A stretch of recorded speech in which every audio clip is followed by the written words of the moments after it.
Olá pessoal, eu vou colocar aqui um comentário a respeito de uma dúvida que me chegou por parte de um aluno sobre a definição de superfície irregular. Imagine que vocês têm uma superfície como essa daqui, S igual a XYZ pertencente a R3, definidos pelo disco de raio unitário e Z igual a zero. Então, uma superfície plana dessa forma aqui, tá? No Z igual a zero. Essa superfície é regular ou não? Lembrando, o que é uma superfície regular? Onde o produto vetorial fundamental nunca se anula, né? Então, eu sempre consigo definir um vetor normal numa superfície regular.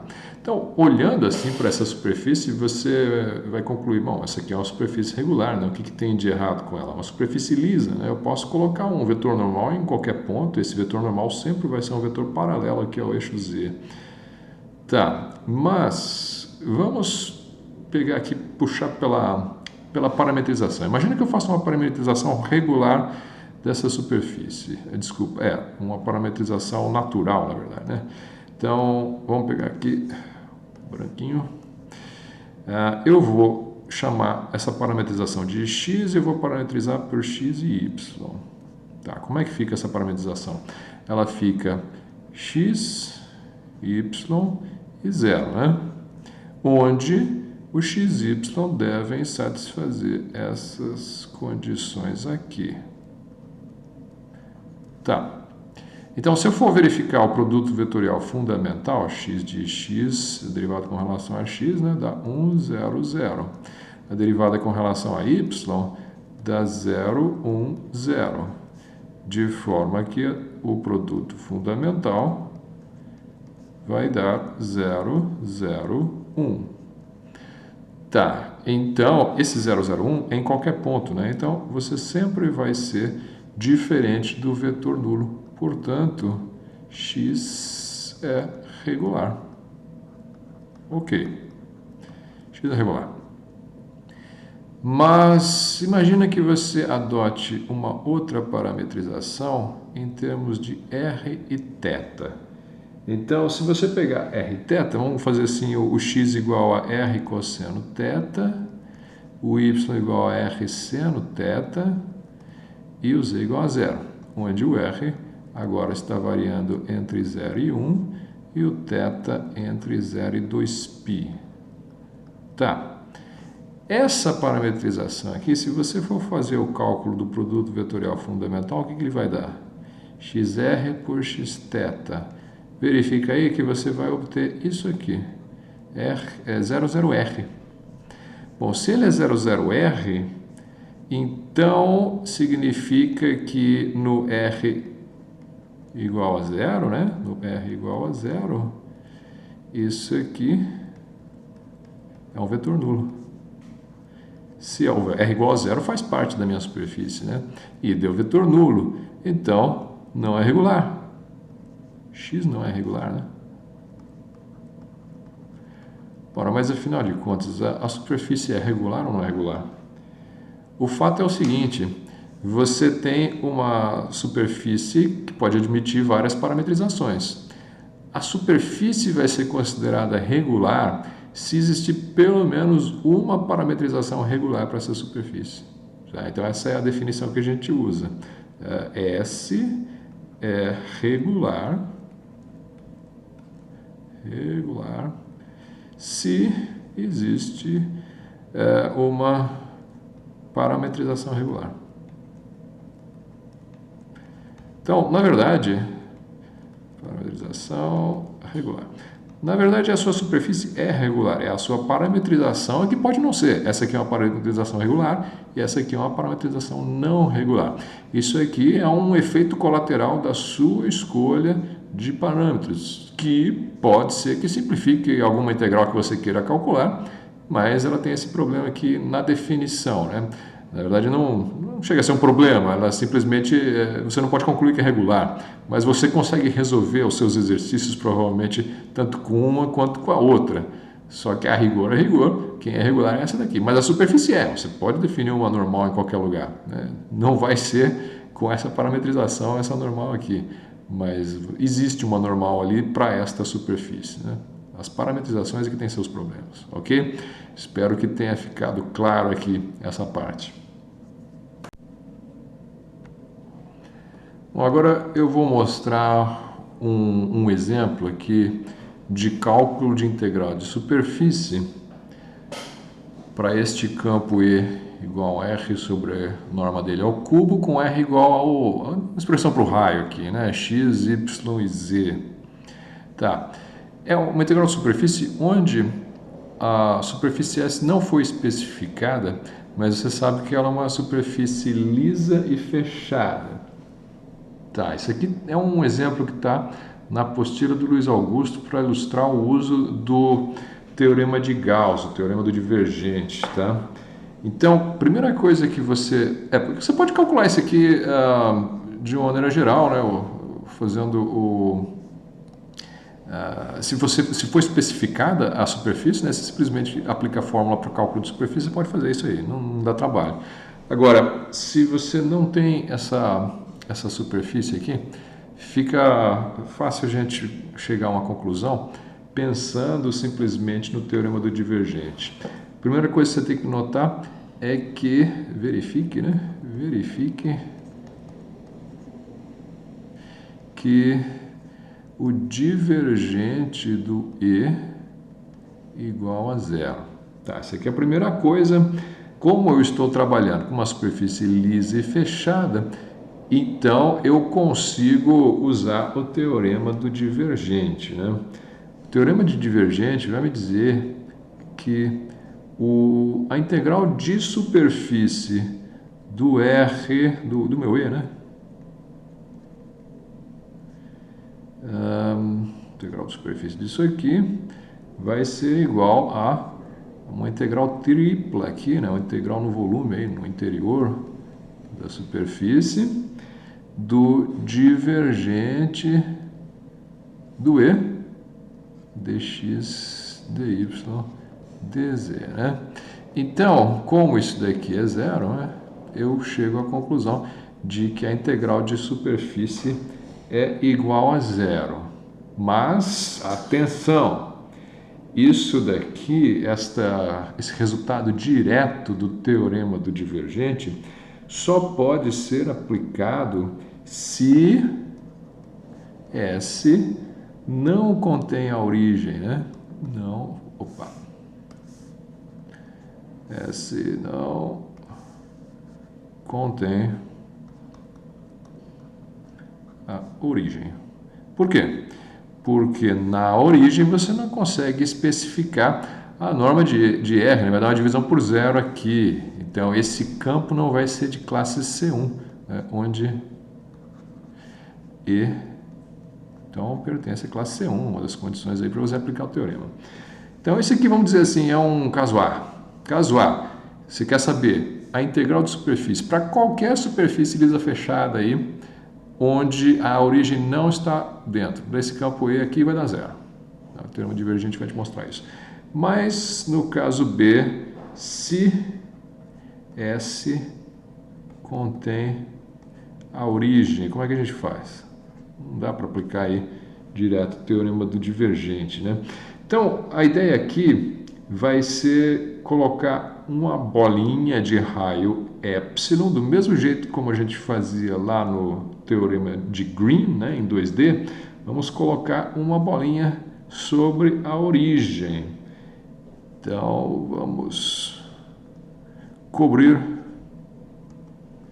a origem com uma bola, a letra está horrível, de raio epsilon.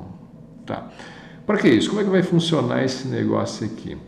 Eu vou fazer aqui agora, então, uma superfície. Vai ser um pouco difícil de eu desenhar a superfície como ela está, mas eu vou ter agora... Bom, está meio pequeno isso aqui. Vou fazer um pouquinho mais. Eu vou desenhar no 2D, mas você imagina que isso daqui é um 3D. Então, eu vou ter agora um raio interior.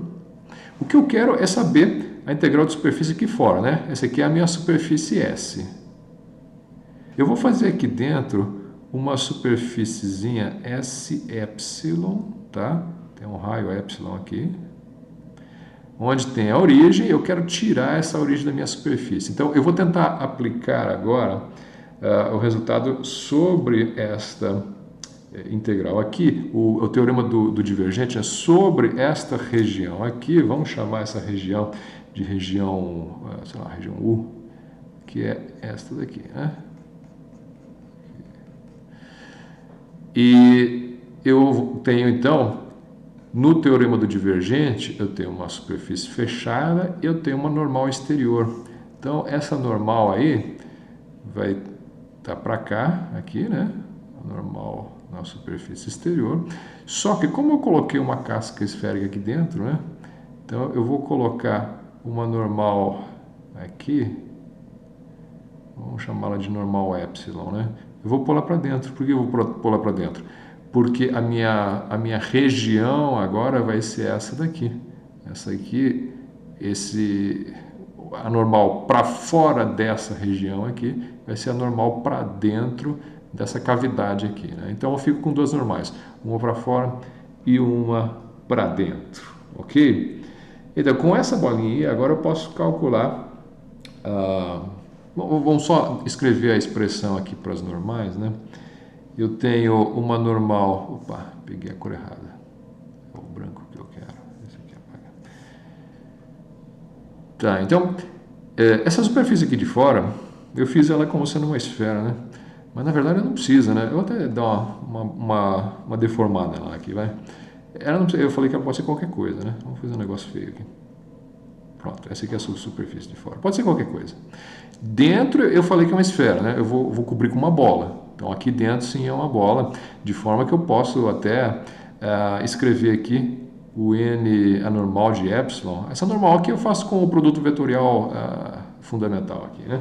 Mas essa aqui, a normal interior, eu posso defini-la da seguinte maneira: menos r dividido pela norma dela, o raio dela, né?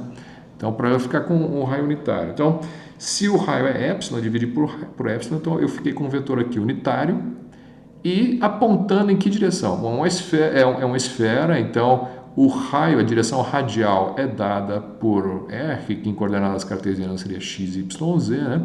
Eu estou colocando o sinal menos aqui para indicar que ela está apontando para dentro, né? Em vez de estar apontando para fora, só isso. Então, peguei uma direção radial, dividi pela norma dele, para ficar na norma unitária, e estou apontando para dentro dessa esfera. Essa aqui é a normal interior. Agora eu posso aplicar o teorema de Gauss. O teorema de Gauss diz que a integral na superfície da região U, integral na superfície da região U, do E, campo E, vai ser igual à integral no interior da região U do divergente de E, certo? Ok. dx, dy, dz. E agora eu posso aplicar o resultado de que o divergente nessa região sempre é zero, porque eu tirei a região que dava problema, né? Então, nessa região U nova que eu defini aqui, de fato, esta integral de superfície vai dar igual a zero. Ok.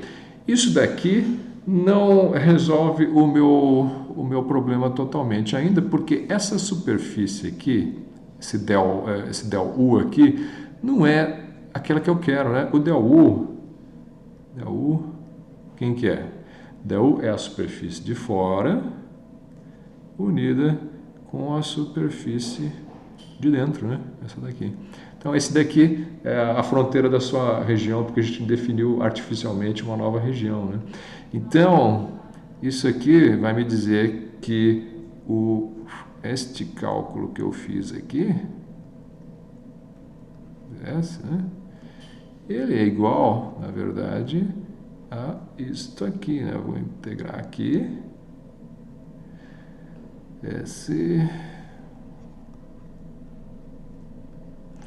Mais nesta outra superfície aqui, né? Ok? Então, Então, usando 1 aqui, já que esse daqui é 0, eu estou interessado nesse aqui. Esse daqui é igual a menos esse daqui, né? Então, usando 1, como é que era? Isso aqui é 0. Então, integral dupla do E no S vai ser igual a menos a integral no SE. No S epsilon, né? Então, integral aqui no S é igual a menos a integral do S epsilon. Ok? É isso aí. Agora é só calcular, né? Porque essa superfície aqui é uma esfera. Então eu saí de uma região geral com qualquer formato e eu caí numa superfície esférica, onde é fácil a gente fazer o cálculo. O cálculo aqui vai ficar simplesmente, vamos colocar aqui a expressão do E. Eu tenho o S do epsilon, do R sobre a norma do R ao cubo. Aí o D, aqui é um vetorzinho, né? Esse ds aqui, na verdade, é quem? Ele é a normal unitária vezes um elemento de superfície aqui, né? Então, que não é mais vetorial. Isso daqui a gente pode, então, agora usar no lugar aqui dessa normal, eu vou colocar isso daqui, ó. Menos R sobre epsilon. Então, vai ficar integral dupla do S de epsilon, do R, normal R ao cubo, escalar, menos R sobre epsilon ds. Bom, aí menos com menos ficou mais, esse aqui deu mais, esse R aqui, na verdade, quem que é, né? O R é, a norma do R vai ser simplesmente o R ao quadrado, né? Você está com ela ao cubo, então, desculpa, o raio da esfera é epsilon, né? Então, esse daqui ficou mais integral do R sobre epsilon ao cubo, escalar, R epsilon ds. Certo? A norma do R é epsilon e epsilon ao cubo. Então, com isso aqui, eu fico com 1 sobre epsilon a quarta, integral, aqui estamos no S de epsilon, né? Do S de epsilon, bom, R com R vai dar a norma do R ao quadrado, né? ds. Raio é epsilon ao quadrado sobre epsilon ao quadrado vai dar 1 sobre R a quarta, epsilon a quarta, né? Ficou 1 sobre epsilon ao quadrado. Vamos deixar explícito aqui, né? Para ninguém ter dúvida. Então, esse aqui ficou epsilon ao quadrado sobre epsilon a quarta integral S de epsilon ds. Bom, chegou nesse ponto aqui, você tem o seguinte, você tem 1 sobre epsilon ao quadrado vezes, o que é isso? A área da superfície S de epsilon. Mas só que o S de epsilon é uma esfera. A área da superfície esférica você já sabe, né? Essa área é simplesmente 4πr ao quadrado. O R é epsilon, né? Então vai ficar 4π epsilon ao quadrado. Então, beleza? Ficamos com 4π. Essa aqui é o resultado final. Se você não lembrar essa figura aqui, qual que é a área dela, aí paciência. Aí você parametriza a superfície, calcula o produto vetorial fundamental dela, tal, e aí você calcula essa área, né? Usa a fórmula da área da superfície que a gente já deduziu em sala. Mas aqui no caso não precisa, né? Se você tem uma figura geométrica que você já sabe qual que é a área da superfície dela, você pode jogar a fórmula pronta, tá? Que é uma esfera. A área da superfície esférica 4πs r ao quadrado, ok? Beleza? Um outro exemplo que eu achei na lista 9, que eu acho que vale a pena comentar aqui com vocês, é sobre um uso aqui do Teorema de Stokes, que o exemplo é o seguinte: calcule a integral de linha de V, campo vetorial, sendo V o seguinte campo, ele tem cosseno de 1 mais x ao quadrado, ele tem menos e sobre y ao quadrado mais z ao quadrado, mais e na y à quarta, aqui é um 4, não é um y, tá, vírgula y sobre y ao quadrado mais z ao quadrado. Tá, esse aqui é o campo. O gama, então, a integral de linha numa curva gama, o gama vai ser esse daqui, ó, y ao quadrado mais z ao quadrado igual a 4, a um cilindro interseção com um plano, tá? Orientado, eu estou misturando os tipos de letra aqui, letra bastão com letra corrente, tá? Orientado de modo anti-horário,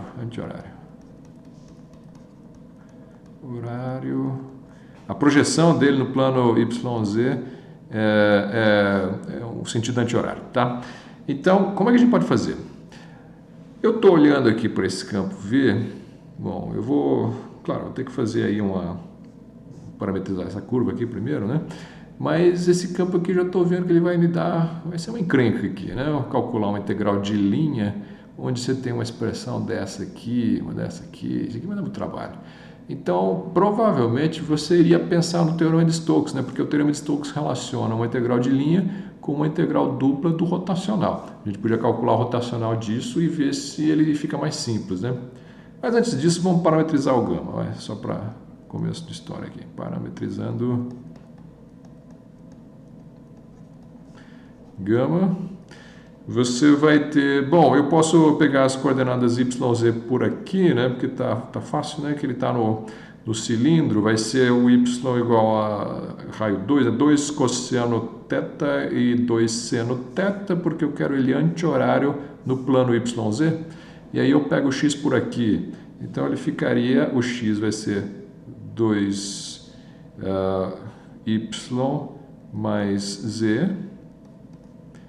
E o y é 2 cosseno θ, 2 seno θ com esta... Θ não, acabei colocando t, né? Tá bom, 2π. Ok, então tá aí. Essa aqui é uma parametrização que satisfaz a orientação que foi pedida. Tá? Agora, para fazer o cálculo direto na integral de linha, como eu falei, isso aqui está parecendo que vai dar muito complicado. Eu posso tentar usar o Teorema de Stokes. Qual que é o problema com o Teorema de Stokes? O uso do Teorema de Stokes aqui. O problema é o seguinte, essa superfície aqui, ela está... vamos fazer um esboço dela aqui. Bom, é a interseção de um cilindro no YZ. Então, o cilindro no YZ... O YZ está por aqui, assim... Ele está por aqui, né?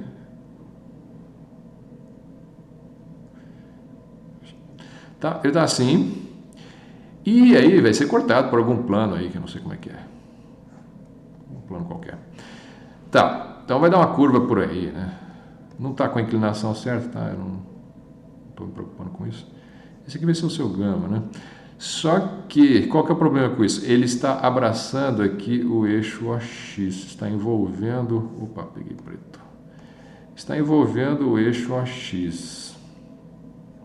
Envolver o eixo OX não é uma boa, porque você tem dentro, no interior dessa curva, você vai ter pontos onde o y é zero e o z é igual a zero. Quando o y é zero e z é igual a zero, esse denominador aqui vai dar zero.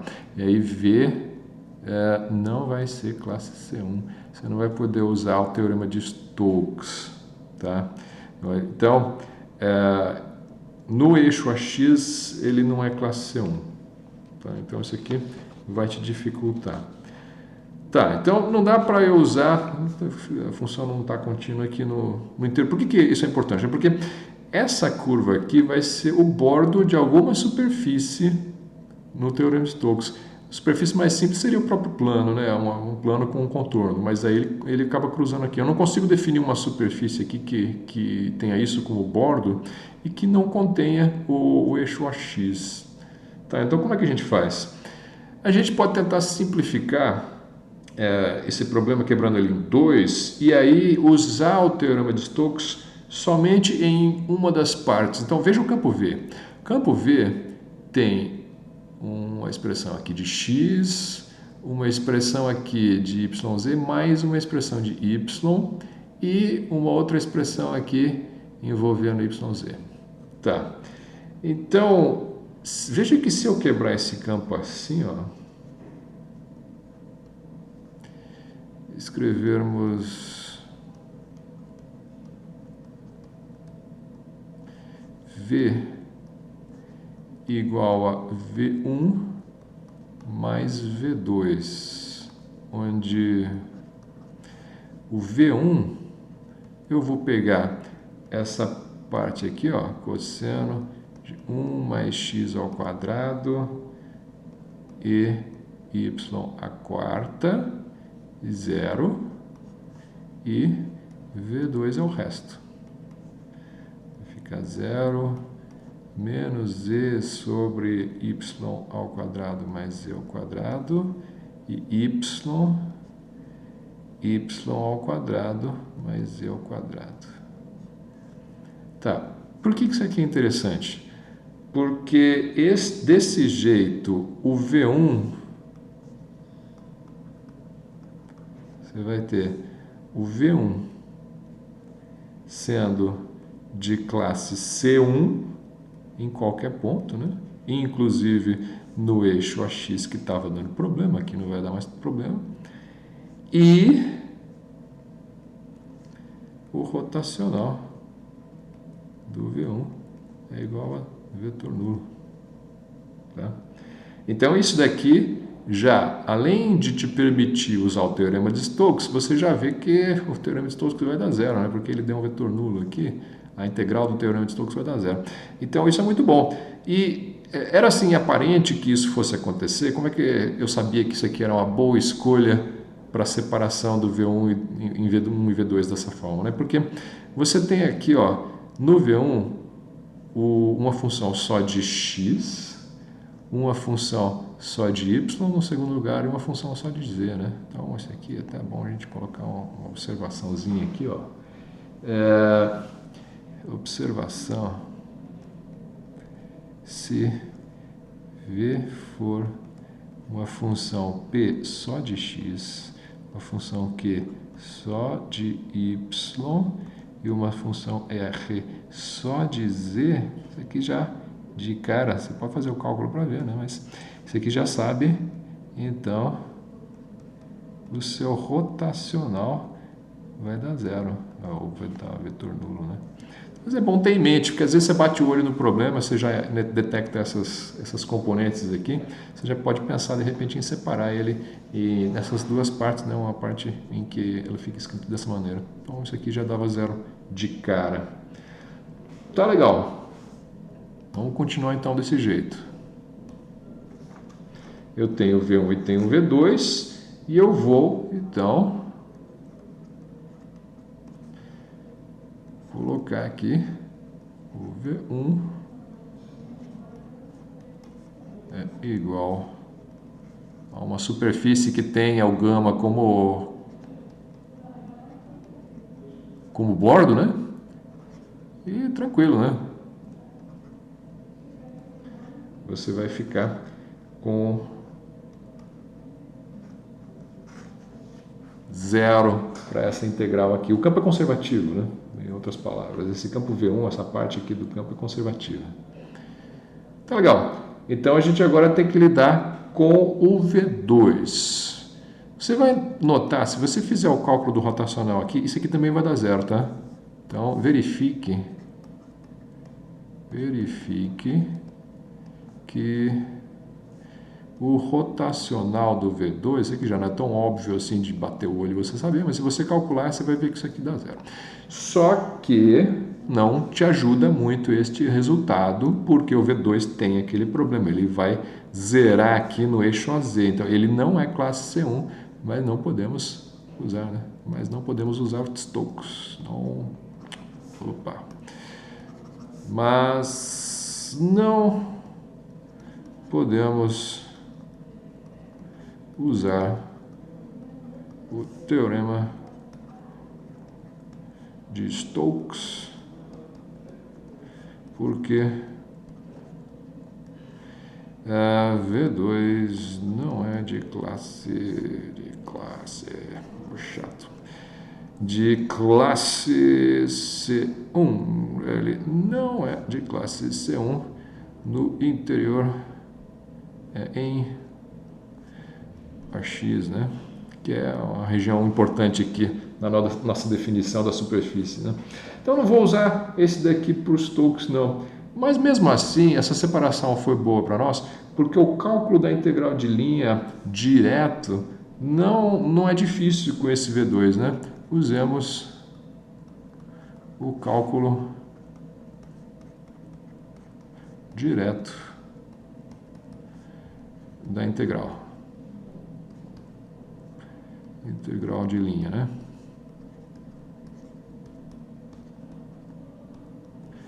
Então, só aplicar a fórmula direta. Então, vamos fazer aqui na curva gama, o V2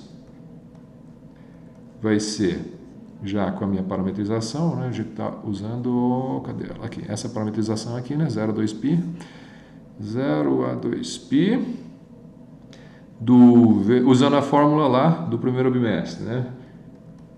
É isso daqui, escalar gama linha de t dt, ok? 0 a 2π vou colocar o V2 aqui, quem que é V2 mesmo?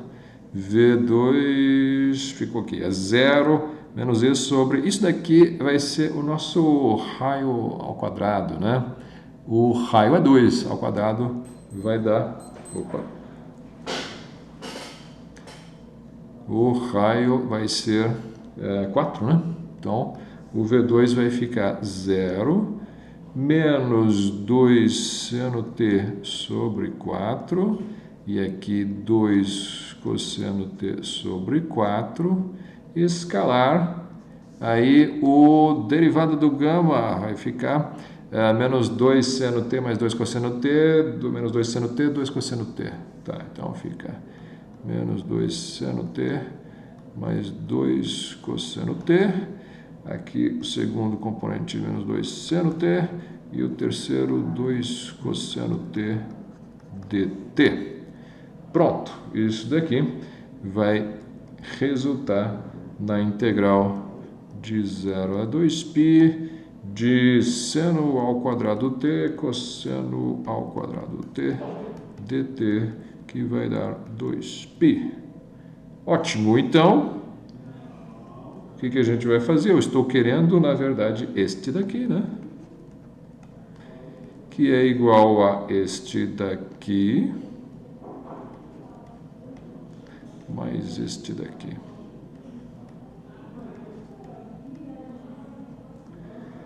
Ok?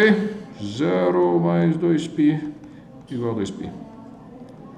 Então, uma dicasinha aí para vocês, sempre que vocês tiverem dificuldades com um campo e não conseguirem aplicar o teorema, pensa em quebrar esse campo em 2 ou mais, de repente fica mais fácil de trabalhar.